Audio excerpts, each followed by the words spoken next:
Assalamualaikum warahmatullahi wabarakatuh. Apa kabar hari ini? Mudah-mudahan kalian dalam keadaan sehat dan tetap semangat. Baik, hari ini kita ketemu lagi dengan mata pelajaran Bahasa Indonesia. Kali ini Ibu akan memaparkan teks cerita sejarah. Yuk, apa sih pengertian teks cerita sejarah?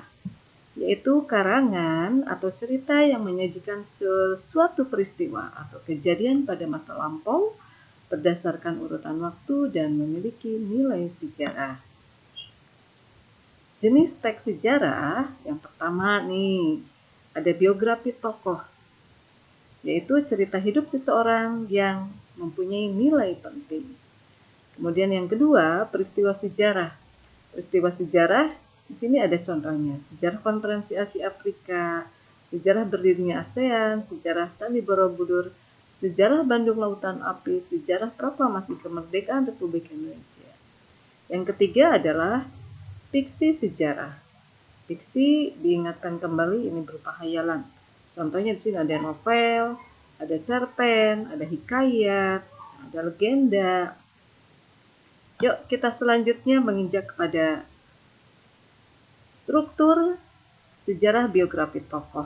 Nah, di sini ada orientasi, kita mengenal orientasi adalah pengenalan peristiwa, di mana ini tidak terlepas dari 5W, pertanyaan dari 5W dan 1H.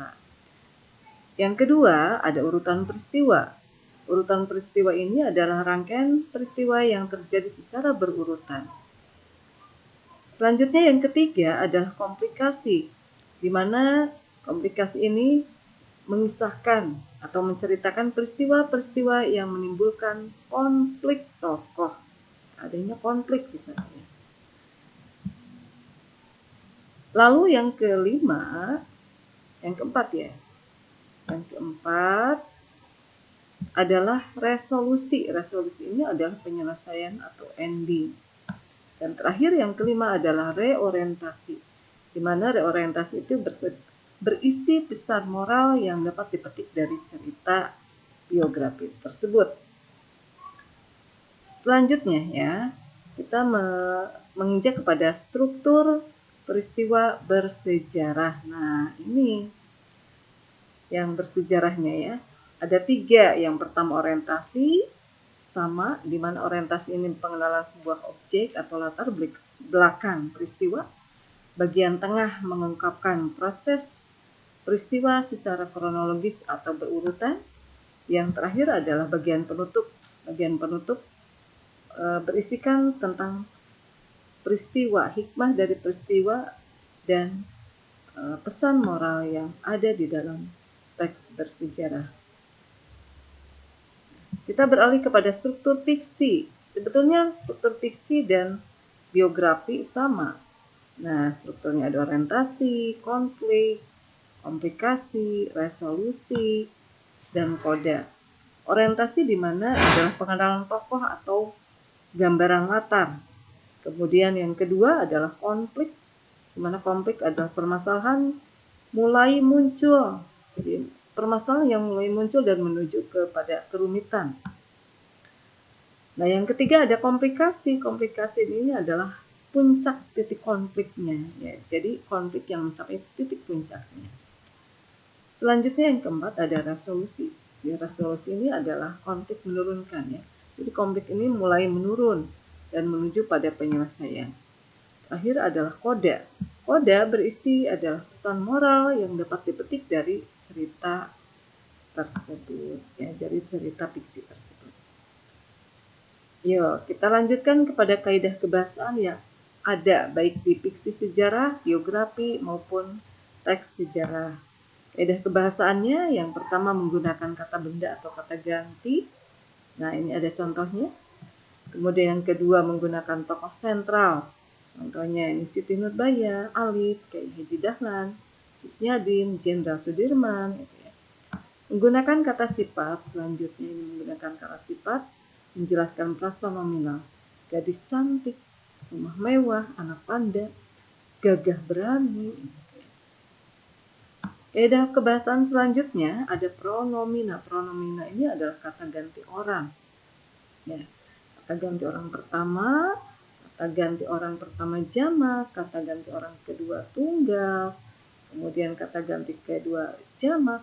Jadi tergantung kepada yang muncul di dalam teks cerita sejarah. Lalu ada perba material. Perba material ini ada suatu kata yang menggunakan atau yang menunjukkan kegiatan fisik.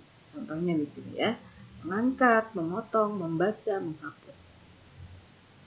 Lalu kemudian ada majas. Majas ini gaya bahasa yang digunakan untuk membuat sebuah karya untuk menarik dalam menyampaikan pikiran atau perasaan secara lisan maupun secara tertulis. Contohnya di sini majas hiperbola, personifikasi, simile, dan metafora.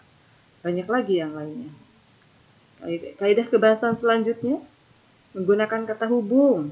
Nah, ini contohnya ketika, selanjutnya, lalu, dan lain-lain. Menggambarkan kejadian masa lampau pada zaman dahulu, suatu hari, bulan-bulan yang lalu, banyak. Ini ada kejadian masa lampau. Atau tahun 2019 terjadi COVID. Kemudian menggunakan perasaan berpihak. Ya, ini contohnya di sini, usai kejadian itu, setelah melewati. Ini ada contohnya, silakan disimak dan dipahami dengan baik. Setelah kita mengetahui kaidah kebahasaan, kita juga akan mempelajari unsur intrinsik fiksi sejarah. Kalian diingatkan kembali kepada unsur novel, ya, cerpen, unsur-unsur intrinsik. Jadi diingatkan kembali. Sebetulnya tidak ada perubahan. Yang pertama ada tema, alur maju, alur mundur, latar suasana, tempat, waktu, tokoh, tokohnya atau penokohan di sini akan ada berperan kepada antagonis, tirtagonis, protagonis, dan figuran. Nah, selanjutnya ada sudut pandang. Sudut pandang di sini yang menunjukkan kata ganti ya. Sudut pandang maksud Ibu adalah pronomina, kata ganti orang. Lalu ada majas. Majas di sini kan gaya bahasa.